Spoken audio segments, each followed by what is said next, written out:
What is going on, everyone? Welcome back on Blockgems. Today we're going to discuss if we are in an NFT bear market or not, and we're going to do that thanks to some data and some dashboards that I have retrieved for you. Now, before we do that, guys, please remember to subscribe to the channel and hit the like button. It helps me very much to keep the content coming, and also please guys turn the notification bell on because I produce typically time-sensitive content and it's the only way basically to stay up to date. So I wanted to present to you this data to begin with because it really paints a picture of what is going on in the market right now in terms of volume. The month of August has seen an unbelievable bull run in the NFT space with names such as the Bored Apes, the CryptoPunks, the Chromie Squiggles, and the Fidenza going to really crazy price tags. And the month of September so far has seen a rather sharp decline in terms of floor prices, average transaction prices, and in general momentum in the market. And we can see this phenomenon a little bit better if we segment the data on a daily basis. Of course, the month of September is not over yet, but we can see how on a daily basis the amount of transactions, so the volume basically, is much less. However, the reason why it is also important to look at the data on a monthly scale and to look at the first months of the year is because what I wanted to discuss with you guys is that in the first months, we have also seen a bull run. So this is not the first boom and bust cycle for NFTs. This is the second one this year because the first one that we had was back in March. And here is barely visible because this chart does not account basically for the bull run that we have seen on some markets such as Nifty Gateway, such as Super Rare. Well, Super Rare is here, but Maker's Place, where these were also custodial markets, right? So, and were also markets that would accept dollars. So we really cannot capture here what happened in that space at the beginning of the year. But we can do that thanks to this other chart that it is not that great when it comes to the most recent months, but for the first part, it really is able to capture what happened in markets such as Nifty Gateway, Maker's Place, Super Rare, that really saw an immense bull run in March or leading into March, and then capitulated basically in June. So there was the bubble deflated in April and May more gradually, and then capitulated back in June. And I remember when back in February we were discussing on this channel names such as Xcopy, such as Mad Dog Jones, Fuocious, Trevor Andrew. And if you want to fact check me on how early we identified these opportunities with these artists, I will put the links in the cards above. So we were really after these opportunities when the vast majority of people were not in the space yet. They were not trying to chase any bubble whatsoever.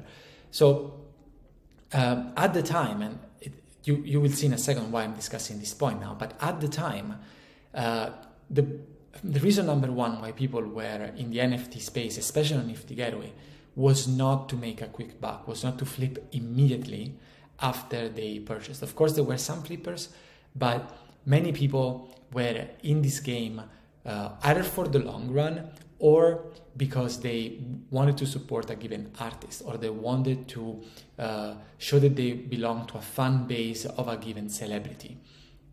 And so the environment was not as speculative as it immediately became in March.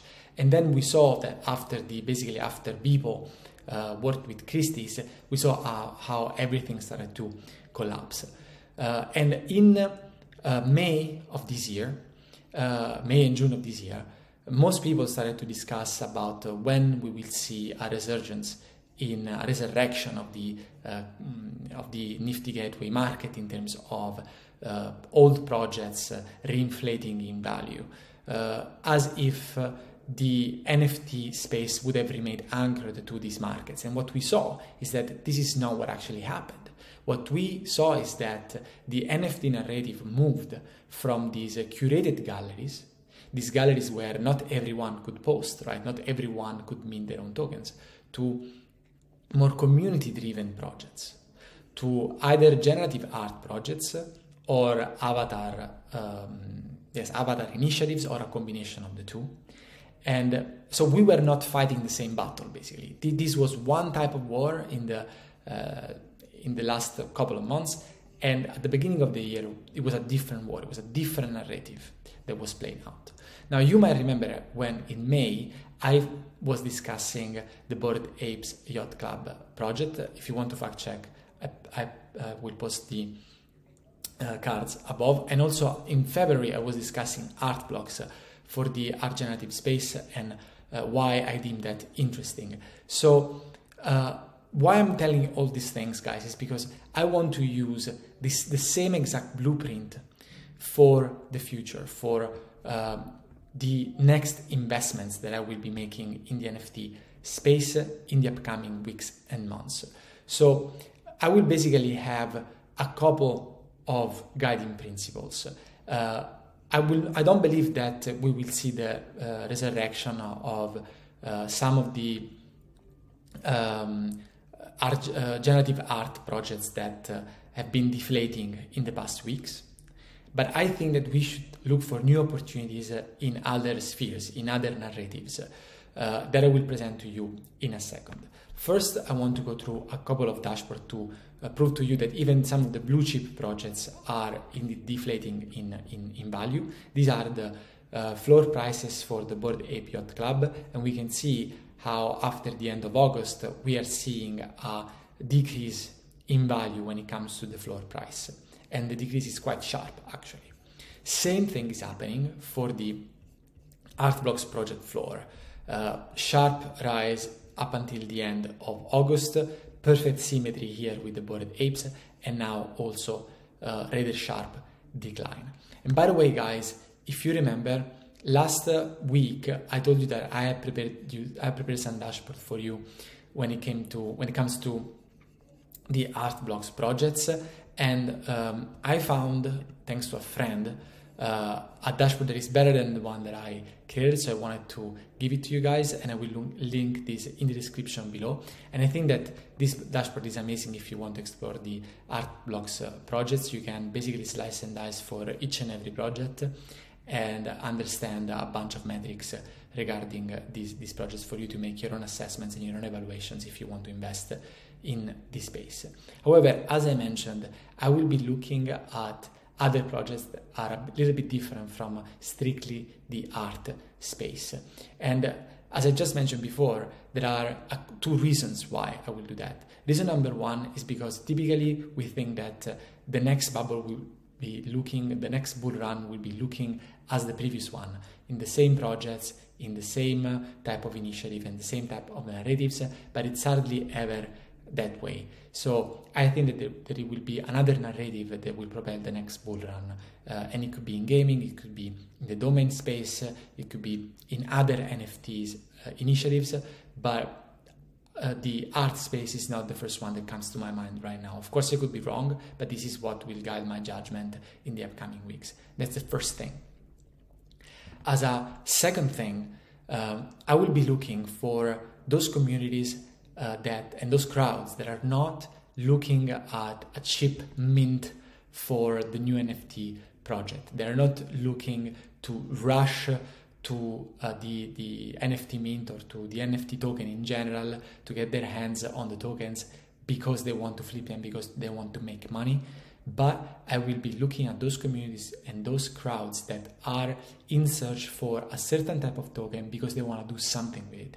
Either because they want to do something with it, as it could be in the gaming sphere, or maybe because it's a token that gives them access to something. So for instance, a token that is connected to access to particular type of content, particular type of analysis.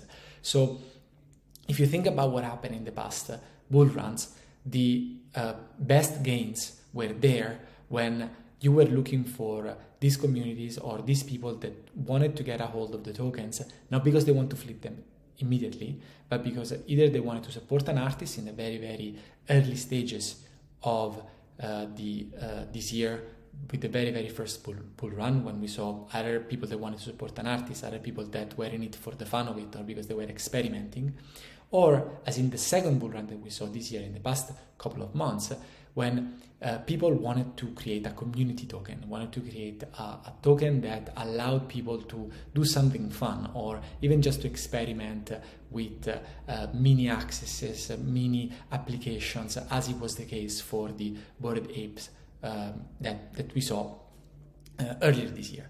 Now, in the next phase, what I do suspect that there could be some alpha. I will tell you a couple of things, and then I will discuss these points more extensively in the upcoming videos.